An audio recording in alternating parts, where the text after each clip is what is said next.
got some airbags. I mentioned I went to that truck dismantler, got those big rims and tires for the rear. Also, there's a piece of equipment there that had these big airbags on it. So the guy was cool. I was able to make a deal. I got 2 of these big airbags, and then I was able to cut some pieces off of the apparatus it was attached to. So these big heavy plates that are already kind of notched open for the airlines to pass through. That's where they mounted. And then a couple of the pieces from the cross members, I already chopped them down to size to match our width on that saw. So I'm trying to figure out how to make some type of a cradle. I'll show you with this airbag. That way we have the full setup displayed here, and we can discuss if there's any questions. Look at you all prepared while I was cleaning. Take that stud out of there. These 2 giant plates were notched out to hold the airbags and allow the air fittings to pass through, no problem. Maybe these will point that way in the end. I don't know. It's a pretty big notch. That's the way they were set up. And then these set up like that. So the idea is there's going to be tremendous force pushing from the axle to the chassis of the truck, and that's this cradle here. The airbags will expand, so I'm going to want these angles a bit away from the rubber to prevent shredding or abrasion. So this whole gang of equipment goes above the axle here. So that cradle is bolted to this chassis in a fashion that it will add to the spring pack's capacity for carrying weight. So in short, these big airbags will push down on the axle, thusly suspending the chassis. And they're pretty much set up only for overload capacity. There's quite a bit of room right here between the bump stop and the axle. That's a decent amount of travel. I took the tractor and rested the bucket on the back of this chassis and just lifted up the whole tractor weight on the back of this, and it didn't even hit the bump stops. Oh, okay. So that's cool. still a very serious amount of spring weight capacity. I was wondering why the tractor was back here. Let's pan to the tractor. So you put that. I put that bucket on the back of this chassis and raised up the whole tractor. The back tire is still on the ground, but that's a lot of weight. You saw how easily it popped the bead off of those tires when I did that time. I don't know how much weight, but again, this spring pack hip compressed. Everything is in perfect alignment with these pins, etc. There was no binding, and it still didn't touch the bump stops. So whatever bed we build on, if that bed weighs as much as that tractor, there'll still be travel in the leaf springs. So the overload of the airbags will, once you put a car or anything up on the back of this, then the bags, you can inflate them and make sure you got some ride. How's that sound? I like it. A lot of pickup trucks will use this system for when you put on a trailer or something. They'll just have these airbags that live in there, and they're only used as overload. The question is, how do we fit all this gear up in there? This is kind of where the story begins. I say kind of because the story's already begun. This is chapter 2.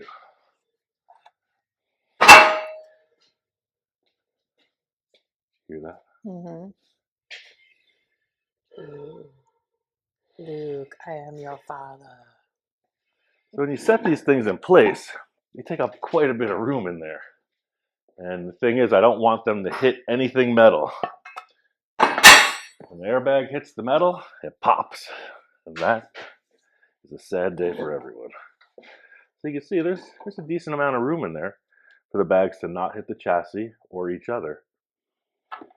That being said, how do those cross beams orient to this chassis? That's the burning question. And it's still something I haven't answered. I was thinking maybe, see how this chassis rail is up that much? It's on top. Mm-hmm. I was thinking, well, maybe, you know, in wanting to keep this assembly as low profile as possible, that's an agreeable height, right? Maybe I could notch into this and slide this right in so that there's a notch here, and this whole area is pushing with the chassis, and then I would just put a bracket that would bolt through. And I feel like that, because I do want, because of the width of the big plates we have, the angle has to come over the bag, because we can't, if we were to do it this way, then there's just not enough metal on the big piece. So this is what I'm thinking. We're going to set this up on each side. We're going to make some marks. We're going to make some drill holes. I think we're going to set it up here and make some marks. We want it there and there. So we're going to want this to come through at about that dimension. Do the same thing here. We're going to come up here, like that. Same on this side. So the chassis is about 3/16 of an inch thick.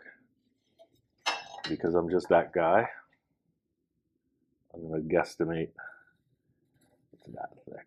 So we're going to want to take out this notch, just that slice. That can index right in there, like so. Can you dig it? Yep. All right, let's get to cutting.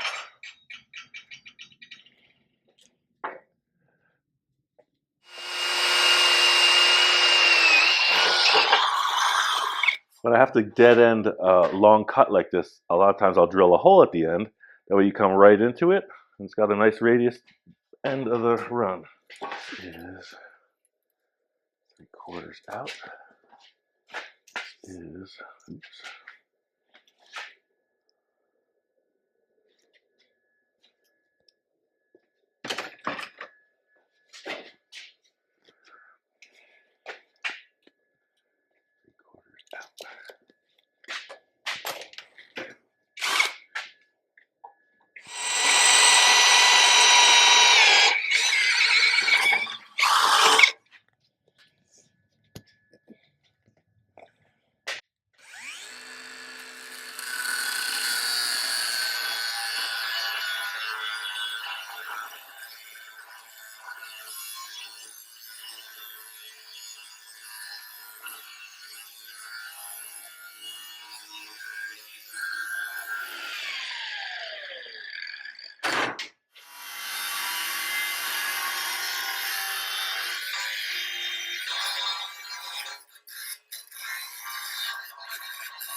Let's see if that works.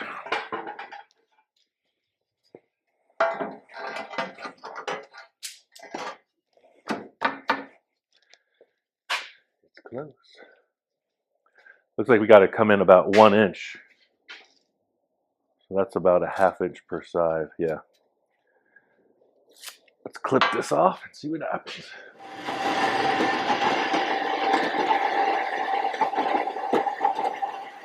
Someone else mentioned, how come you don't have the coolant hooked up on your saw? You know, there's a tray here that's meant to catch liquid and it squirts coolant on it. And for me, the blade speed is low enough, and occasionally I'll spray a little of this on there.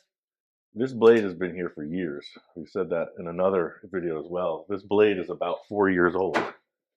It just keeps ticking. I got 3 more blades. They don't wear out. Let's see how it fits. Famous last words. Like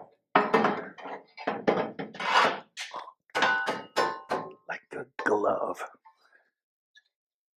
You're smiling. Sometimes it just works out.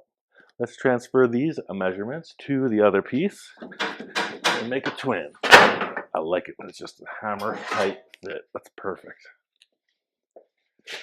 So we want a mirror image of this.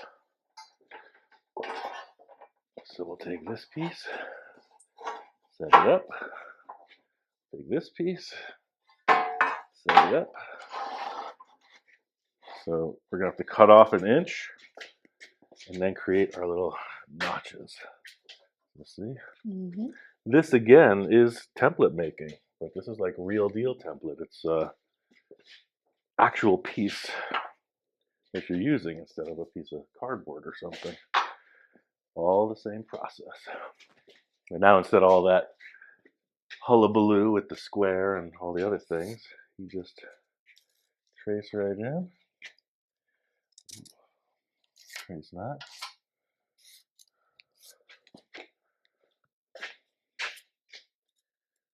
Not often you get to use hullabaloo in a sentence.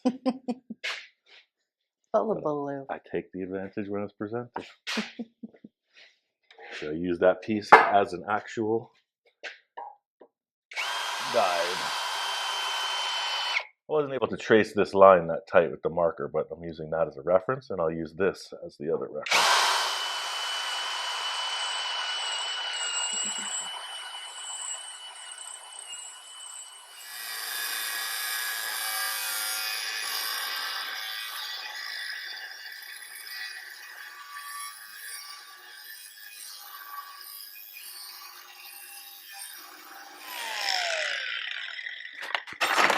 All right, let's slide these two into place. Like butter.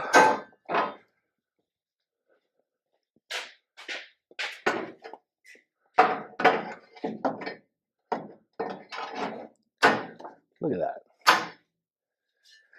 So the idea being these flanges under here coming through, they'll have another piece that will weld to this and bolt to the frame. There'll also be bolts through the top here. That way, you know, as you can see, these are already trapped physically. They're not going to rip through the chassis even without hardware or welding. So that's a step in the right direction, I think. Next, we want to get these centered directly above the center of the axle. It's another first. I don't know. I don't always get to bring out my pink string.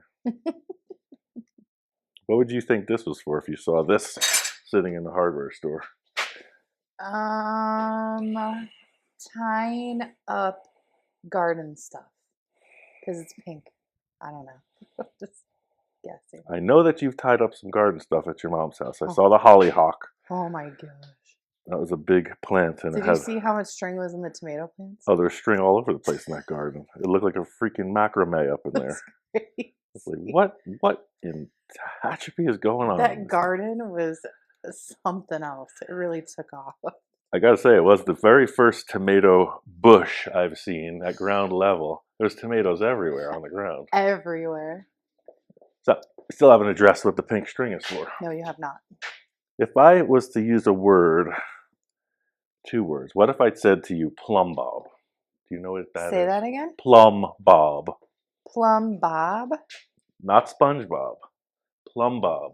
Well, plumb usually means something's flush, correct? Flush with what? Flush with what it's up against? Close. I would consider a loose term to be true vertical. There's a funny word that comes after dead. It's dead something straight up and down. So plumb bob is exactly that. See, as the clock ticks, it only stops in one place. That is true vertical. Can you dig it? Look at you in like physics and stuff. Science. So we're going to take this. A true plumb bob is like a cool little arrow shape that shows you exactly what's up. But I'm going to use this because you can kind of judge the center of the circle. It's not that critical in this application. But I'm going to take this, set it up across here. Then we're going to hang that string and find out where on the axle it lands and make a mark. Actually, we don't even need this. We'll mark it right on the chassis. You see that little vent tube thing right here? Yes. That looks pretty much centered on the axle. So let's just say, right, look at that. That looks pretty good. Mm-hmm. So we're going to mark this right here on each side of the string with a big old arrow. And do the same on this side. Ooh. Now there is no vent on this side, so I'm just looking at it guesstimating. Because what I'm going to do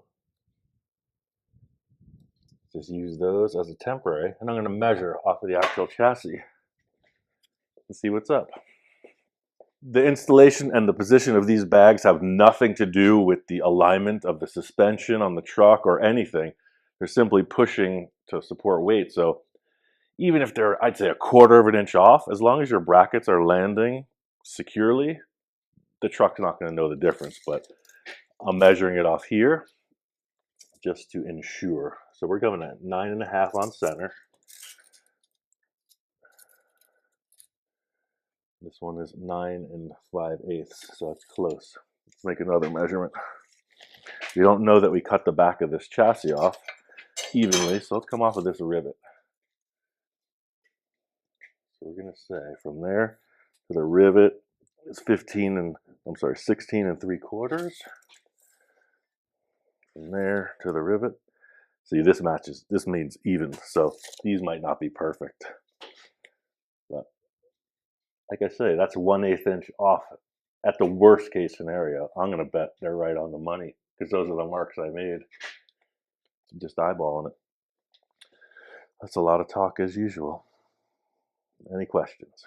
No. All right. So these bags, I think they're about 1 foot across. That's 12 inches. So yeah, they're about 12.5. And these plates, I think, are about the same. Yeah.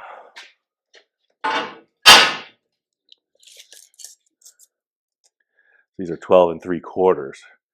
So I'm going to say we want these at least 14 inches spread. That gives it 1 inch on each side of the airbag. And right now, they're 16. So let's make it 15 and call it that.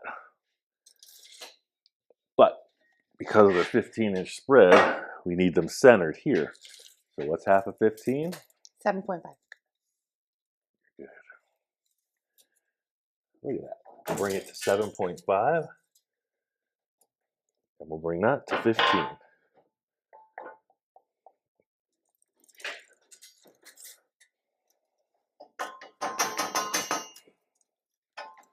$7.5, 15. Yep. Now, we're going to drill some new holes for the airbag. We're going to center these things. So 12, so 13, let's just say 6.5 is the exact center. I'm going to lay these out on the table here, drill some new holes. Doing a little configuring right here to get these centered. 1 3/8, 1 3/8, 6 1/4. All right, so I'm going to drill 4 holes.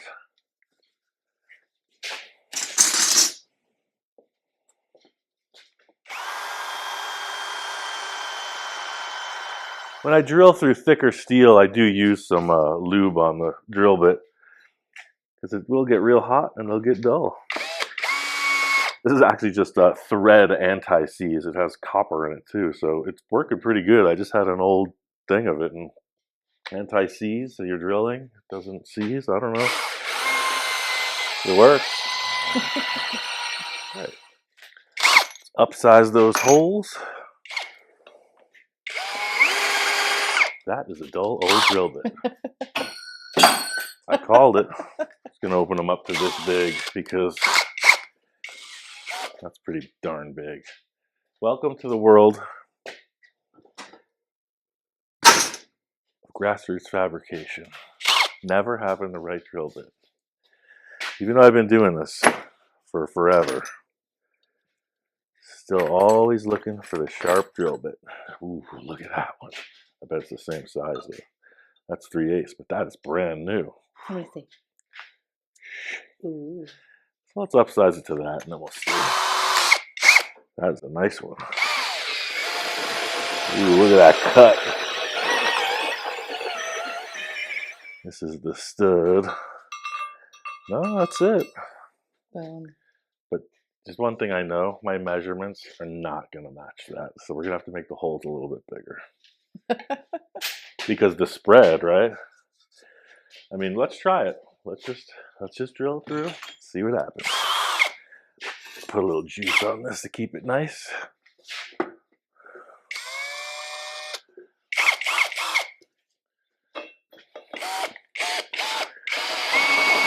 I must say, you've talked about airbags in many, many, many of your builds, and I just witnessed the car that was at SEMA, that white car, the white purpley beautiful one, that one's on airbags, much like what you're doing today.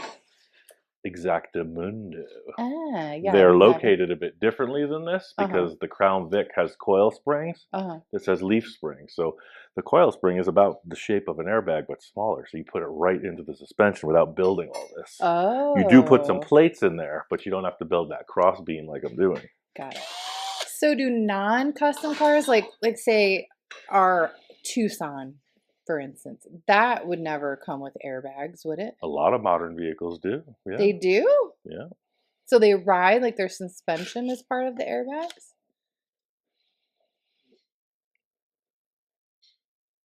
Trying to name one offhand. Oh, that Lincoln. The Lincoln Mark 7 that was here that we used for caddy whacked. Uh-huh. That was 100% factory air suspension. Yeah, but that was like an old car though. So new cars? Cadillacs, some of them I think from the 50s had airbags in them. So that's why they ride so smoothly, because they have airbags? Like when you go over bumps and stuff? Like riding on a cushion of air. Oh my gosh, you learn something new every day.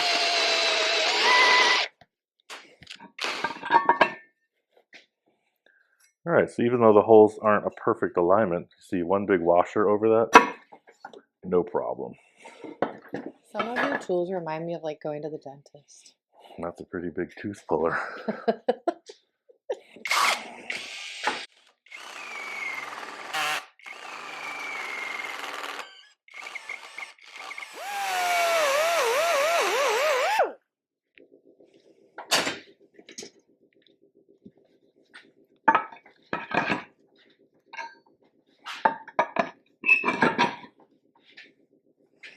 How come you don't use a drill press for something like that? What's the difference?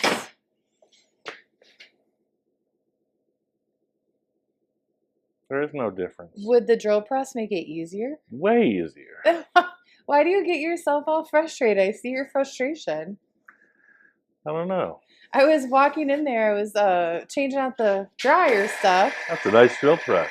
And I thought, why doesn't he use the drill press? I don't know. True story. You like to make things difficult for yourself, don't you? But I'm glad that I was thinking the right thing. You could actually use a drill press.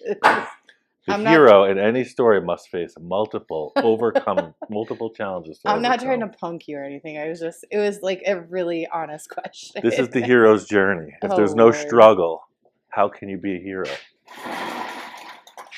That way later this afternoon, I could sit back and pat myself on the back for doing such incredible work, overcoming every obstacle. So after all that,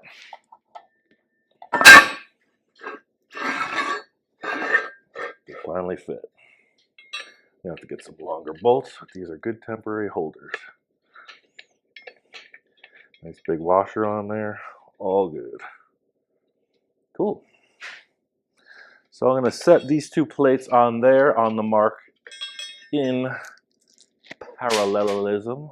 All these marks here, the holes, will be parallel with the original marks we made. Draw a straight line across that. I'm going to mark across our little arrows on the chassis, like so. Make sure we're still at 15. Can't even read this thing anymore.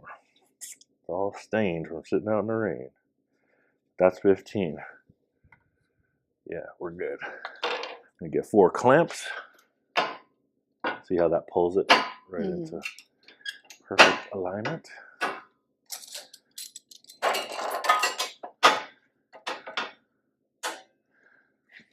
This line here, that's the center of the bolt holes, has to match up with the chassis. That's why we know we're directly on top of the center of the axle. But this plate goes under here. So this is where the dance begins. It looks like it's going to be easy, but it's not. Because I know, there's one thing I know. Things are going to be clanging, things are going to be falling. It's going to get real mixed up.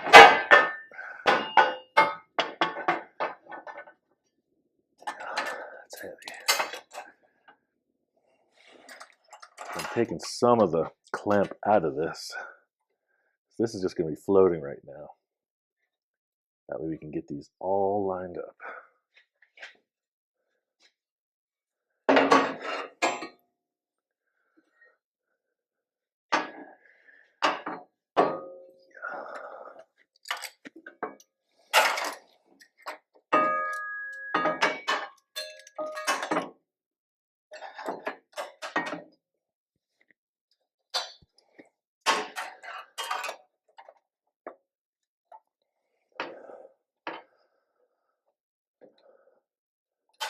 Told you it was going to get complex. I think I'm going to do this one first. The question is, how far from this edge should the bags be? See, that's the thing. When you get into all these clamps, etc. Maybe I can sneak a clamp in here. I told you it's going to be a dance.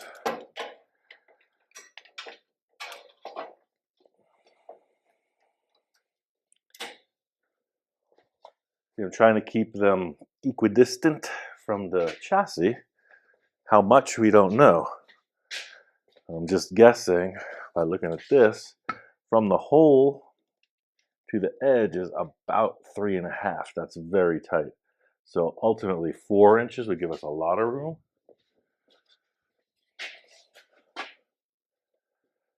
So we're at 2.5 here. And 1. So we're going to move this out to 4, and we're going to start to get into the other friction with the clamps.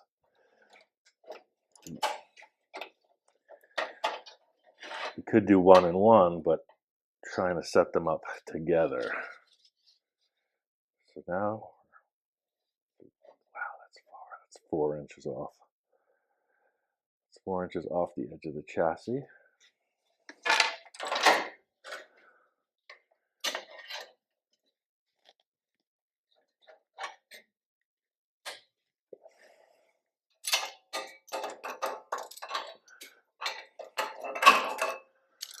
Try to do the same with this.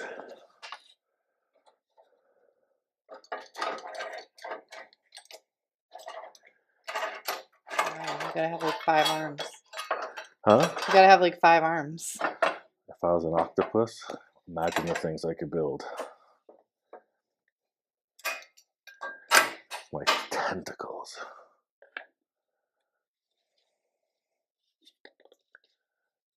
Alright, so that's about 4. Right. But that being said, we need to have a lot more room in here. Or we gotta have at least 8 between. Yeah, we'll get that. Okay, it'll be 8 between those holes. Yeah, it's tight, but it'll work. All right. So we know that's gonna work. I'm gonna do one, set it, and then do the other. You got this. I have So faith in you. 4-4. I'm glad one of us does. Thank you.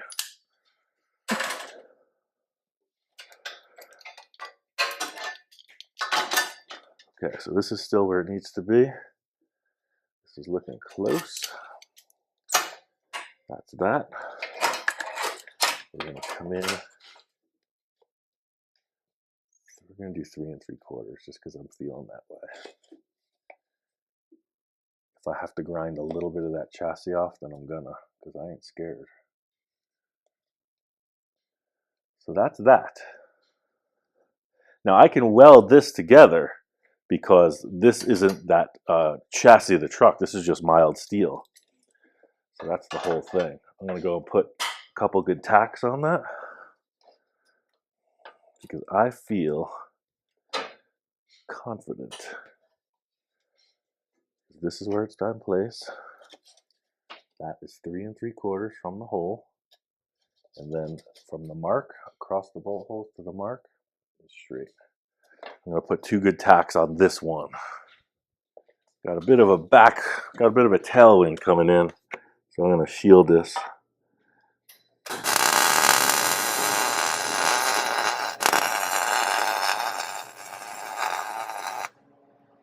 Two tacks there is good.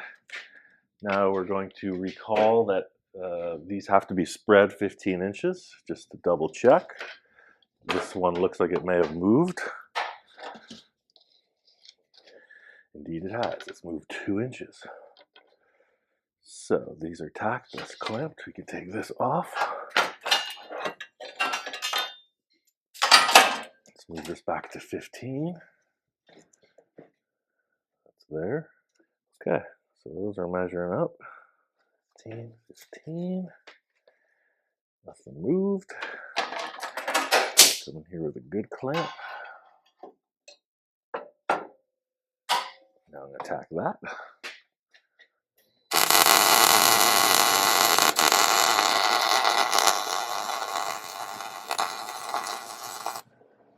That one's temporarily tacked. Bring up this second one, set it in place.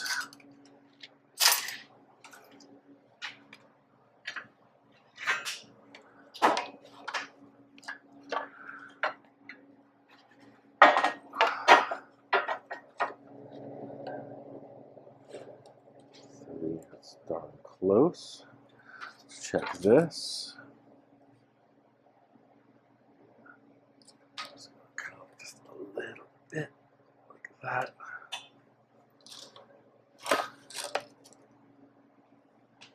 Yeah, 3 3/4 to the hole, and then from that arrow straight across all the holes. Can't argue with that. Tack it in place.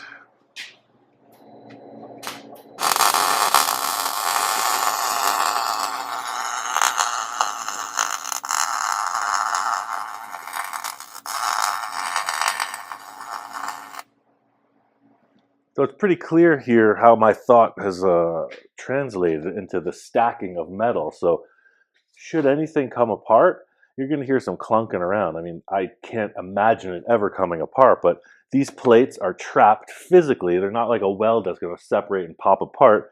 These are stuck in place like a puzzle. Everything is locked.